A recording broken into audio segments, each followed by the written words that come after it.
why did rates of depression and anxiety skyrocket right around 2012, especially for girls?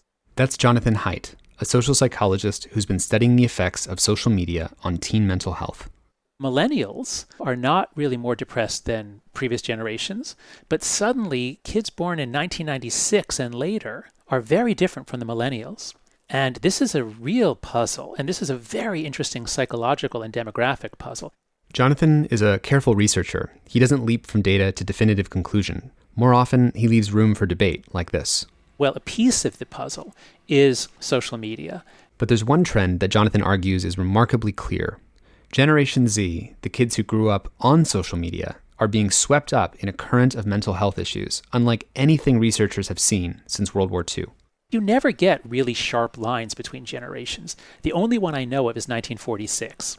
So if you were born when, the soldiers came home, there's a baby boom, you're born 1946, you're different from kids born in 1944, okay? So that's like a really sharp line, big changes in American history.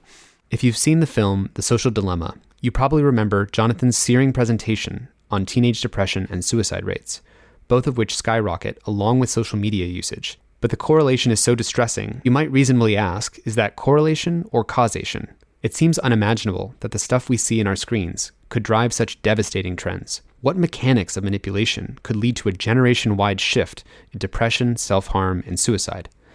Well, when we talk about how technology is manipulating us, people think we're talking about the rhetoric of an advertisement, or whether Russia or China are creating comments that are persuasive or not persuasive.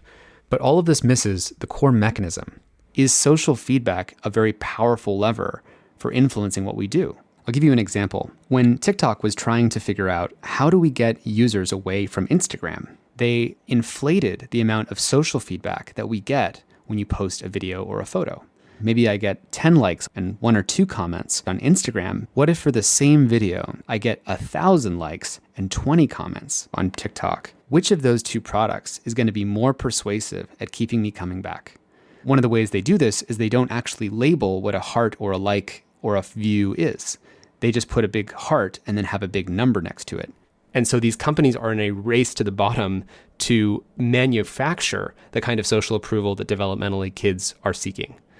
And then if you tell kids that, it doesn't really matter because they like how it feels. And because their social status among their friends is based on the fact that they get more likes and views than their friends do. And so it's kind of like, the way that we inject a cow with growth hormone so it produces more milk. TikTok is injecting into our videos a kind of social feedback growth hormone that is inflating the amount of feedback that we get from others, which is more and more addicting. And that's the problem in the race to the bottom of the brainstem, is that each company is forced to go deeper into this social approval mechanic. The other aspect of how this attention economy evolves is to find cheaper and cheaper ways for us to create the content. We're the unpaid laborers who will generate content for free because we will post about our cats and our dogs and our beach photos to get social feedback rewards, and we will generate the attention that will make money for the advertisers. One of the diabolical things about TikTok is that they actually invite each of us to create content for advertisers. When you open up TikTok and you go to the Discover tab, you're going to see a list of hashtags for things like Patty Challenge or Doritos Dance. And each hashtag shows on the right-hand side the number of views, 21 billion, 600 million, 1.6 billion. It doesn't say whether those are views or likes or real people. They obviously can't be real people because the numbers are too big. But they give you the sense that there's a large audience awaiting you if only you were to post a video. And so when you do hashtag Doritos Dance and you show someone that they're going to reach 1.6 billion dancing while you eat Doritos, now we are the useful idiots who are generating advertisements for Doritos. And we have hundreds of millions of teenagers who will happily do the creative work for Doritos. Do we want a world where your children are the unpaid laborers to generate advertising for other kids? Do we want a world where this is the future of children's development? The easiest standard of moral and ethical behavior is not what I would just endorse for myself, but would I endorse it for my own children? And many tech executives don't allow their own kids to use social media. That should tell you everything. If you can't even meet that standard, just stop. And we want to make sure we're not doing naive moral panics here. I mean, we have worried about every new medium from radio to television and how they've affected children. But I also want you to keep in mind that as we crunch the numbers and argue the data, that this is the environment that our children are growing up in. At some point, if you work at Coca-Cola and the best you can do is just have it be, sugar inducing and diabetes creating, but then just the minimal amount, we're still in the wrong conversation. The question is what's good for people. That's the question of humane technology, not what's less bad for people. And too often the tech companies ask us to take the bad with the good. You've heard these arguments before. Obviously care about this for my own two girls. That's Mark Zuckerberg in an interview with Fox News. And the research is pretty clear. What it says is that all internet use is not the same, or all screen use is not the same. If you're using it to interact with people, then that is associated with all of the positive aspects of well-being that you'd expect. You feel more connected, less alone, happier, and over time healthier too. And we've heard where some of these arguments can take us. Do you believe nicotine is not addictive? I believe nicotine is not addictive, yes. Mr. Johnston. Congressman, cigarettes and nicotine clearly do not meet the classic definitions of addiction. There is no intoxication. We'll take that as a no, and again, time is short. If you could just... When it comes to kids and potential harm, our standards need to be higher. I don't believe that nicotine or our products are addictive. I believe nicotine is not addictive. And our burden of proof lower. I believe that nicotine is not addictive. I believe that nicotine is not addictive. Today on the show, we ask Jonathan Haidt, a professor of business ethics at NYU, to lead us through a more nuanced and academic debate on teens and tech, without losing sight of the more critical question, are the kids all right?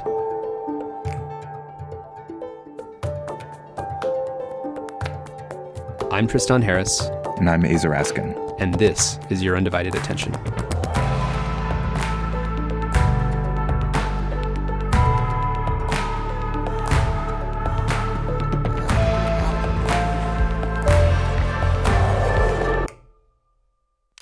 John, welcome to Your Undivided Attention. Thank you, Tristan. There's a lot of moral panic, seemingly, about how technology is affecting young people and teenagers and mental health. And a lot of headlines are smartphones ruining a generation, a lot of debate back and forth. And we've actually never covered this topic explicitly on this podcast. So do you want to take us back into how you got into this, a little bit on your background? Yeah, sure. I'm very happy to go through it because it's a branch off of my main research, but it's been a really fascinating branch. So I study morality. That's what I've always done. I picked that topic in graduate school when I was at the University of Pennsylvania. I studied morality, how it varies across cultures, beginning in the early 1990s. And then in the early 2000s, as the American Culture War was heating up, it began to be clear that left and right are like different cultures and warring cultures. And so then I began to study political polarization. So that's the main line of my work. And then along the way, my friend Greg Lukianoff came to me in 2014 and said, John, weird stuff is happening on college campuses. Greg is the president of the Foundation for Individual Rights in Education, defending free speech rights on campus. And Greg had noticed that suddenly, for the first time in his career, college students were demanding protections from speakers and books and words. And they were using the same arguments that Greg had learned to stop using when he learned cognitive behavioral therapy for his own depression. And I'd begun to notice this weirdness on college campuses, this new moral culture of safe spaces, trigger warnings, microaggressions. And so because I study moral psychology, moral culture, there was a natural match there. And I'd begun to see this weird new pattern. So that got me into studying what was going on college campuses. And when Greg and I wrote an article in The Atlantic in 2015, which the editors titled The Coddling of the American Mind. We didn't like the title, but it sure stuck. So that got us into studying what is happening to college students. They have rising rates of depression. Why is that? And so that's what that article was about. We thought that there are ways of thinking that are very harmful, that are self-destructive, that encourage people to think of themselves as victims. And we speculated. We had one line in the article about how college students who arrived in campus around 2014 were also the first generation to really get on Facebook and other social media around the time it came out, around 2007, 2008. They were in middle school. So we speculate, well, maybe that had something to do with it. But there was no evidence back then. Well, in the couple years after that, what Greg and I learned is that one of the biggest things that happened on college campuses is that Gen Z arrived around 2014. So the millennials are not really more depressed than previous generations, but suddenly kids born in 1996 and later are very different from the millennials. Jean Twenge, who's been studying generations for a while now, she comes out with a big article in The Atlantic called Are Smartphones Ruining a Generation? And she reviews the evidence that, well, actually, yes, the smartphone generation growing up on smartphones does seem to impact mental health. That was 2017, and she has a book called iGen. When Greg and I read that, that was a big missing piece of the puzzle. So for me, this has been a gigantic puzzle with enormous social ramifications. Twenge's research at least suggested that, well, a piece of the puzzle is social media, and another piece is the overprotection, which is what Greg and I had been focusing on. So that's what got me started.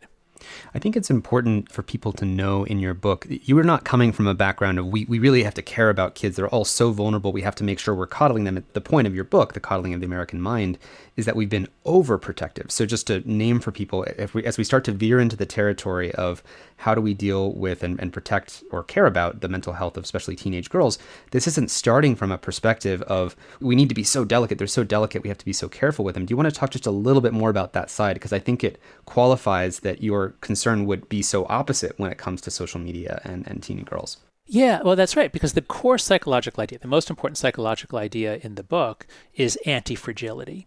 It's such a useful idea. And everybody knows it. We all understand that the immune system is an open system that requires exposure to pathogens in order to develop immunity. That's how a vaccine works. And most people understand that if you raise your kid in a bubble because you're afraid of bacteria, and so you never let the kid be exposed to bacteria, that doesn't help. We need to be exposed to bacteria. And psychologically speaking, if you protect your kid and you say, I'll make sure you never get lost, I'll make sure that you're never teased or threatened by other kids, well, you're not helping the kid. Obviously, bullying that goes on for days is terrible, but kids have to have normal conflicts, to get lost, to get scared sometimes, and then you find your way back. We need this. Kids must have a lot of negative experiences to develop normal strength and toughness. So I start from that position that we do need to let kids out. We need to let them have all kinds of negative experiences and not protect them, and then they learn to protect themselves. So there's going to be an interesting twist when we get to the question of, well, shouldn't they be out on social media being publicly shamed? Wouldn't that be good for them? But we're getting ahead of the story. So, okay, let's put right on the table here, what do we mean by social media and why is it sometimes bad? And let's be clear, obviously social media does enormous good. Facebook in particular is very good at getting groups to organize and do things. I would never want to do a blanket thing like, oh, social media is terrible, or, the internet is terrible. So let's be clear about what are the mechanisms here that make a little part of what we do online harmful both to democracy and to teen mental health.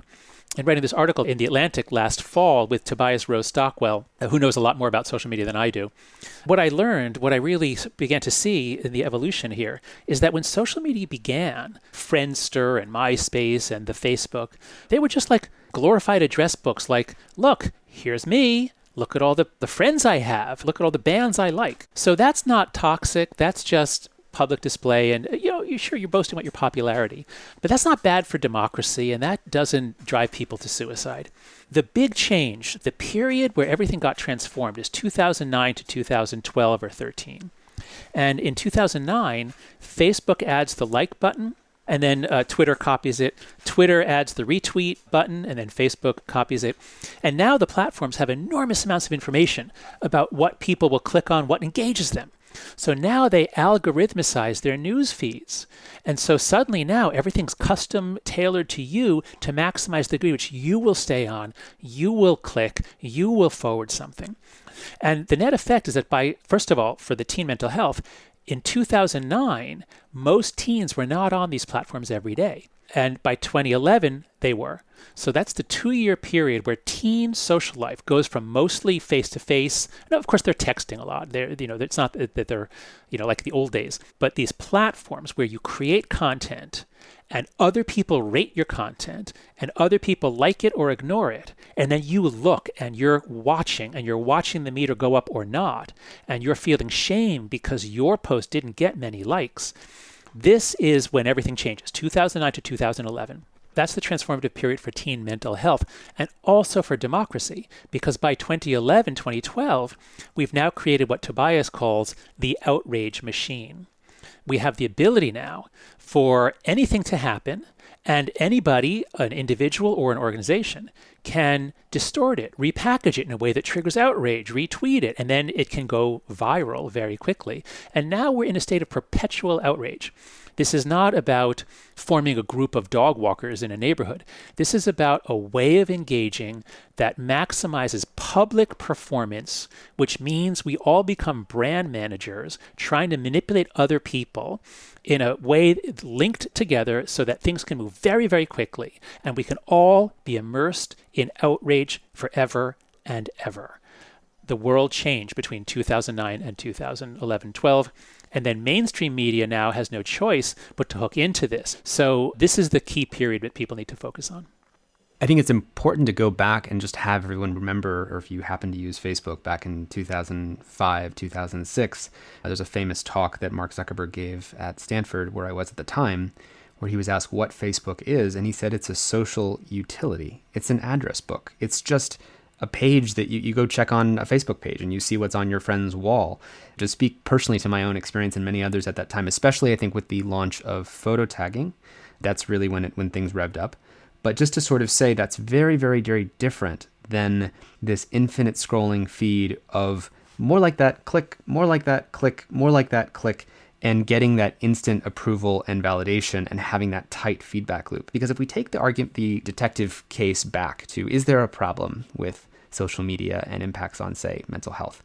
Oftentimes the way this started was with this flat term, screen time. Screen time is the problem. Yeah. And it's this hours, debate. And it's like the glowing rectangle in front of your kids. That glowing rectangle is going to give your kids cancer. And this feels kind of like other moral panics that we've had in history. TV, that glowing rectangle is going to melt your brain.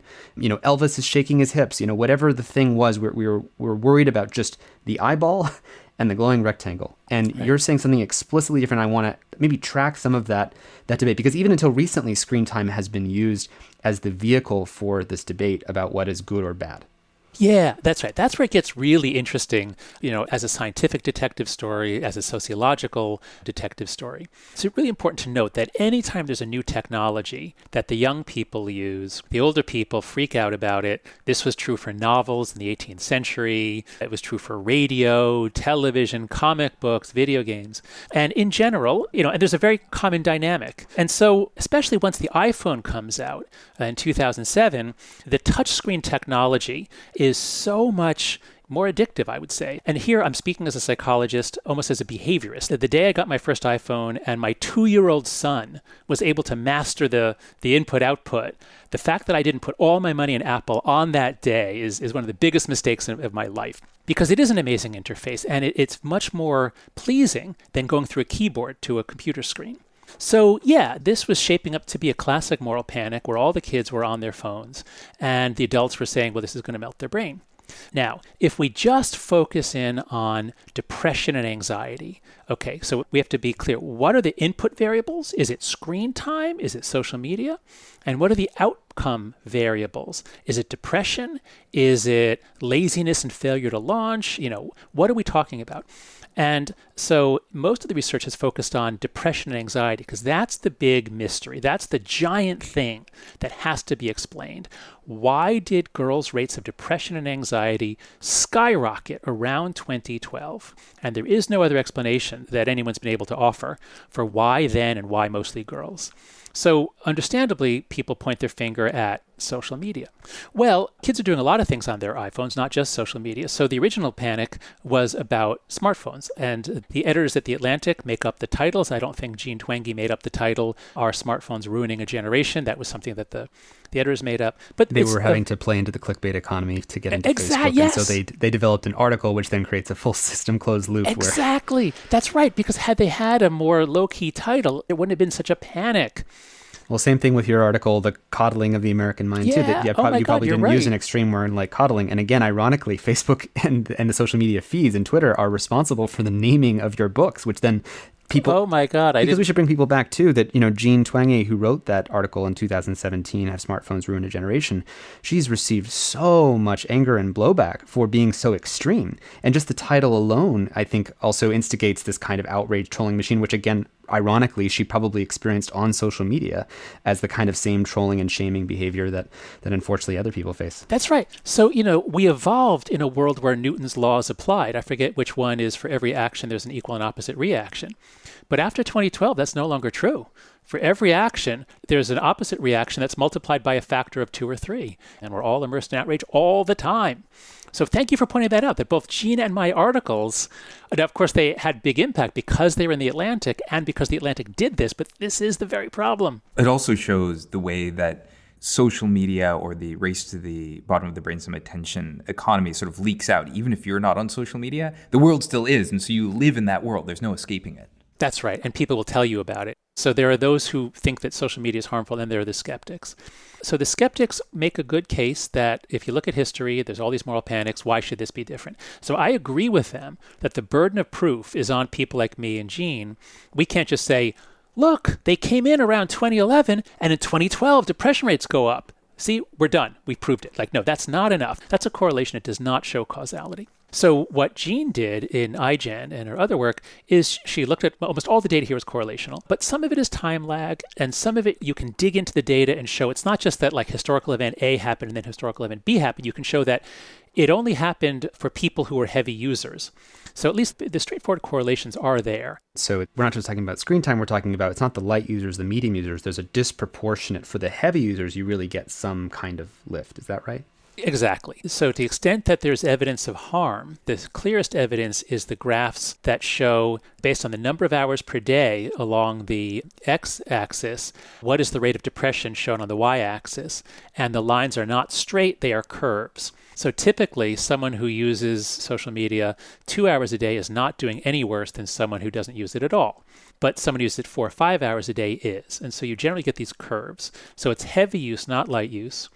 And the curves are generally bigger for girls. And in a few studies I've seen, the effects are biggest for young girls in middle school. So we have sort of round one is we have Jean's article, and oh my God, smartphones are destroying a generation. The glowing rectangles. It's glowing rectangles, that's right. And then we have the skeptics, and so it's Amy Orban and Andrew Shabilsky are two of them. They published a big article in Nature Human Behavior in January 2019, and they do a big analysis of some of the same big data sets that Jean Twenge looked at, and they say, look, we did this giant analysis with 60,000 combinations of variables, and yeah, we do find a relationship between the amount of time a kid spends using devices and their mental health, but it's tiny, it's microscopic. It's the same size as we find in the data set for eating potatoes. It's not zero, but for those who understand correlation coefficients, we're talking correlation coefficients around 0.02, 0.03 in that ballpark.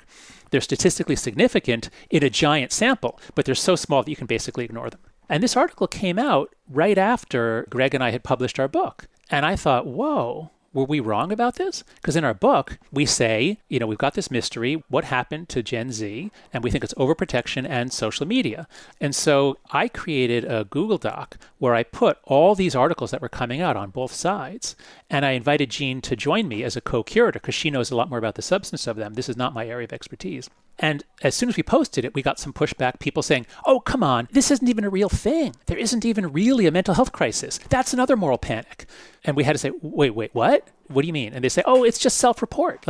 Sure, kids are saying they're depressed, but, that's just because they're really comfortable talking about it now more than older generations. So, okay, that's a valid objection. So I had to go back and make a second Google Doc where I gathered all the evidence as to whether there's actually evidence of a mental health crisis.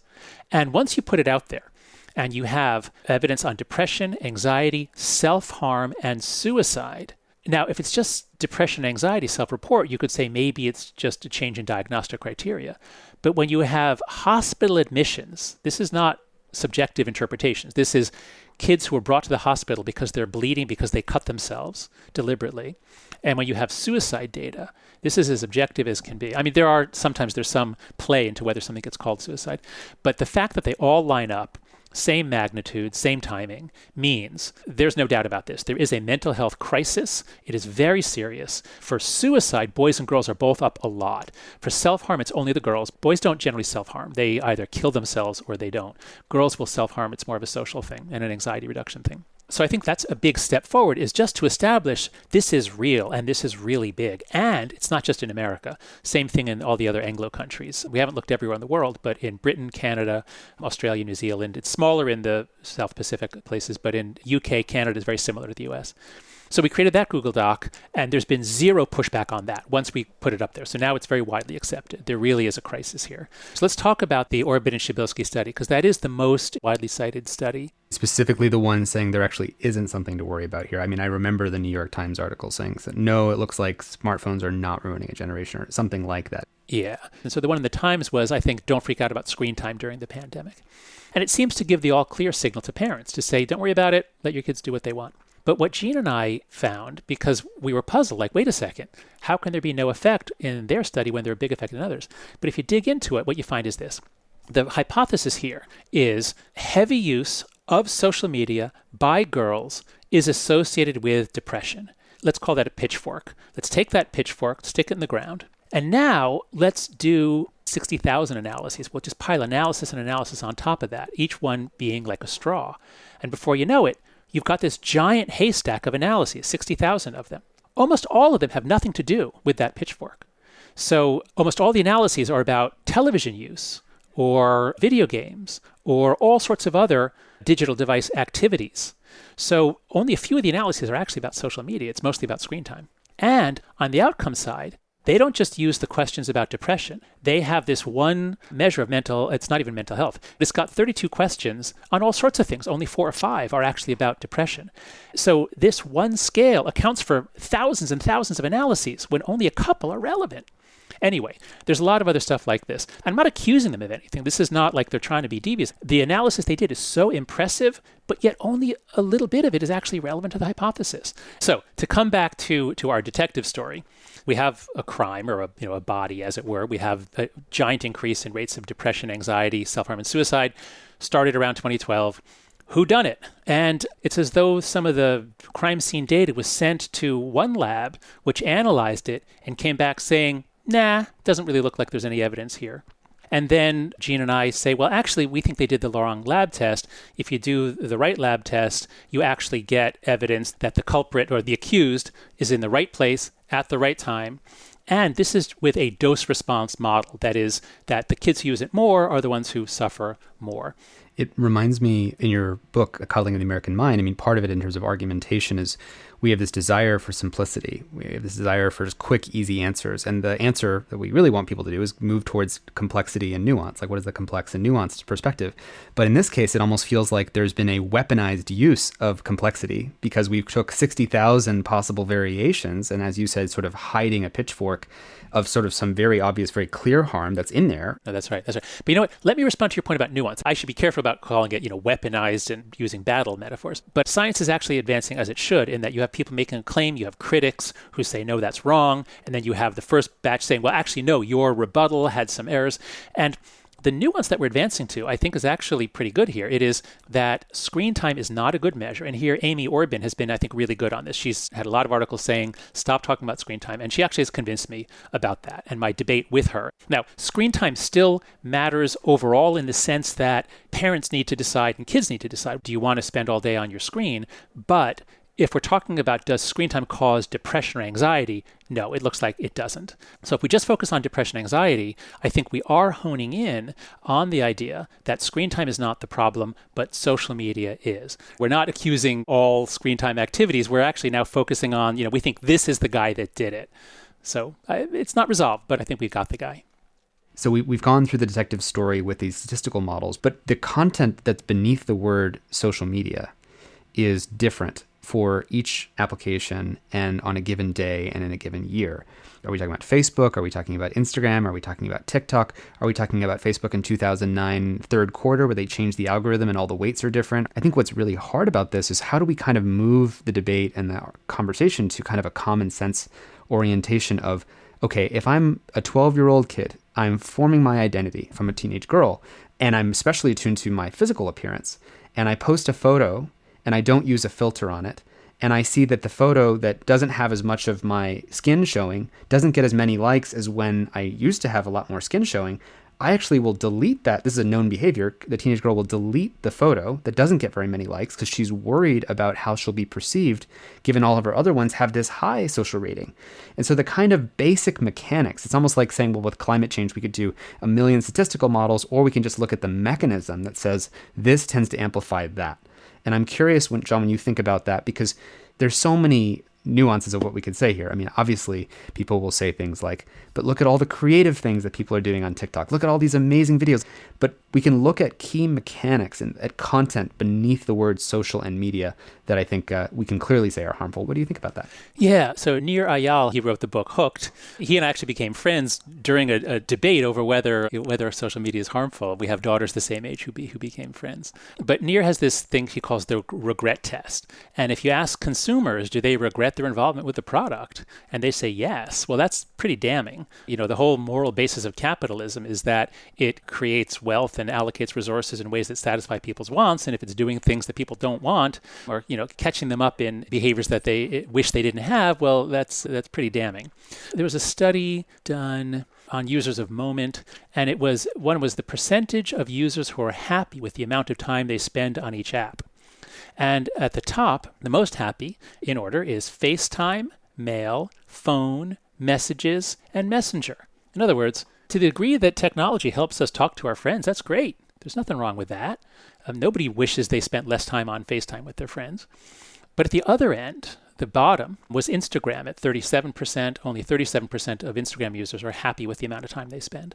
Tinder is 40%, Facebook is 41%, Reddit is 43%. So I think this is very, very important. I think this really shows there's something wrong here. And now let's dig deeper. Okay, so what is it about those programs that not just people regret using, but what is it that actually is the mechanism of harm? And here, look, if people over 18 choose to do something, if they choose to gamble or try heroin, that's their choice. I don't want to get involved in that. But the internet, this was pointed out to me by Beeban Kildren, a member of parliament who studies this in the UK. The internet was not built with children in mind, yet a third of the people on the internet are children under 18. If we really take this seriously and say, well, what kind of internet would we have built if we knew that a third of the people on it would be children? Would it look like this? For adults, I don't want to tell adults they can't do something because I think it's harmful. But, for children, it's different. And then the other thing that's crucial here is that social media is not an individual choice. I mean, in one level it is, of course, by the children and the parents. But when my son started 6th grade, and everybody else was on Instagram at his middle school in New York City. And I said, no, you can't go on. Well, then he was excluded. And presumably none of the other parents wanted their kids on, but we all let our kids on, most people, because the other kids are on it. So the social media companies, either wittingly or unwittingly, have created a trap. Everybody lies about their age. They can get on whenever they want. To answer your question, you did say, well, are there all these good things? Yeah, of course there are. And if it wasn't for the mental health, suicide, and self-harm, I would say, let's try to add up the pluses and minuses. We're talking between 50 and 150% increases in suicide for teenagers in the United States. So given that, I think we can say you can be as creative as you want on Instagram and TikTok, but maybe wait until at least the legal age of 13 and maybe even longer. I know people who are on, say, the well-being team of Instagram or Facebook. They actually have teams of people who are worried about well-being. They'll hire the statisticians, they'll hire the subjective well-being experts who worked under Ed Diener and Martin Seligman and positive psychology people, and they hire as many PhDs as you want. But if you were in that room back in 2004 and 2005, when Sean Parker would literally just tell his friends, if we haven't got you yet, we will, because once we get all your other friends on, and you will not have a choice. And we can provide those cocaine rewards faster than you will. I think someone who set up a service that tapped into those same reward pathways, everything else is almost a distraction because the well-being team is just there to justify and to try to do the best they can with a product whose entire basis is addiction. And it was never designed with the best interests of society or well-being or the developing child in mind. Never.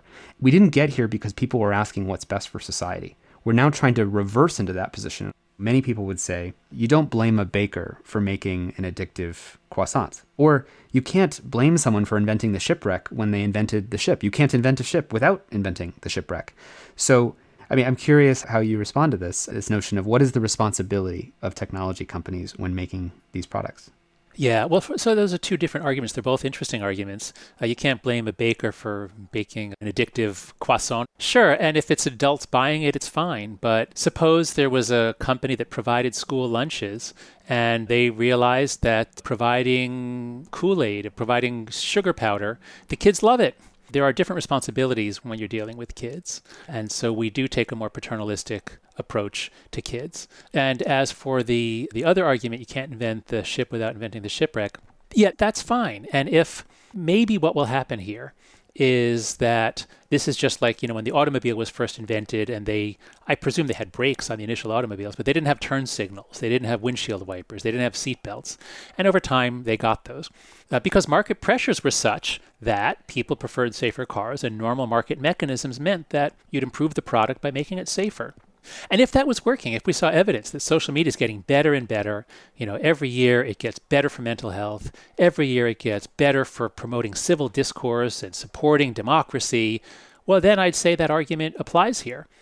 But, if it's this, Metcalfe law, if it's the sort of thing where once they get big, they can basically stop these sorts of changes, well, then I would say the shipwreck argument doesn't apply. Ships got better and better because nobody wanted ships to wreck. If there was some commercial interest that benefited from more and bigger shipwrecks, well, we'd be in a different situation. We know that there is a mental health crisis affecting our kids. We got to do something about that. So what do? I would suggest we start with some simple experiments. We can find out, there are ways of finding out answers to this. The simplest experiment we can do that is urgently needed is if anybody listens to this podcast who knows anybody who works in a school district or a middle school, suggest this simple experiment. Take some school district. They're all coping with the rise of depression, anxiety, self-harm. They're all worried about this. Take some school district and ask them to do a simple experiment. Ask half the schools in the district to strongly discourage kids from opening social media accounts. Because it has to come centrally. You can't expect individual parents to ban Instagram. You have to have a school-wide effort to say, just don't let your kids have an account until high school. And have a policy in school of keeping the devices locked away during the day. As long as kids have it in their pocket, they're thinking about it. They're not paying attention to the teacher as much. They're thinking about the drama, and they go to the bathroom, they add to the drama. So if there are school districts out there that are concerned about this, and they all are, do experiments. Middle school is where I think we really can get a handle on the problem. And if a school district has, especially in a city, has, 10 different middle schools, if 5 of them do this and 5 go with this standard policy where they all are on all the time, then we'll see. In a year or two, we'll see. Because social media changes the fundamental fabric of connection, you can't do it one person at a time. It has to be done group at a time, community at a time. So I think we have an emergency, we have a likely suspect, and we have simple scientific methods for trying to figure out, is social media really the culprit? And middle school is the best place to look. What I love about the suggestion is if we actually ran those experiments and a set of middle schools, you see the kids making better sense of the world, have better relationships with themselves. That creates a race to the top. Do you want to have your kid in the schools where they're going to be more likely to commit self-harm or not? Exactly. That's right. We'd know within 2 years. We'd know within 2 years because the curves are going up and up and up. We are not flattening the curves on mental health. And if some schools are able to flatten the curve and actually bring down the rates of suicide and self-harm, yeah, I think you're going to see a lot more parents wanting to move to that town. I think that's something that we can all hopefully get behind, and maybe that's a centralizing point for how we at least get behind the issues of mental health in kids. John, thanks so much for coming on the podcast. Oh, well, what a pleasure. Tristan and Iz, it's been really fun sharing metaphors with you.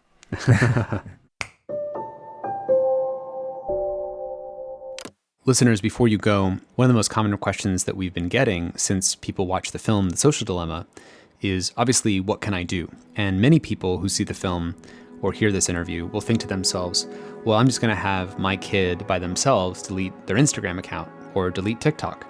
But of course, what's diabolical about these systems is that they prey on manipulating social exclusion. Because now that one kid is not using TikTok, the rest of their friends still are. And the way that they do their homework or find out about sexual opportunities or gossip or who's more famous or has higher status in school than the other person is still happening on TikTok. So one thing we're recommending to people is not just to delete your own Instagram or TikTok account, but to actually start a group migration? Just like the birds migrate every year, can we migrate as a group, as a school, as a set of families, as a set of friends, off of one of these manipulative platforms? You can delete TikTok, and when you make a dance or funny video, you can send it to people you love directly. Instead of using Snapchat, you can delete Snapchat and use text or WhatsApp instead. Instead of asking yourself and your kids, do I like this app? You can ask, how does this app make me feel, both during and after using it? And these are really powerful conversations to have in your family. For more resources, you can go to our website at humanetech.com, where we have some material for youth, parents, and educators.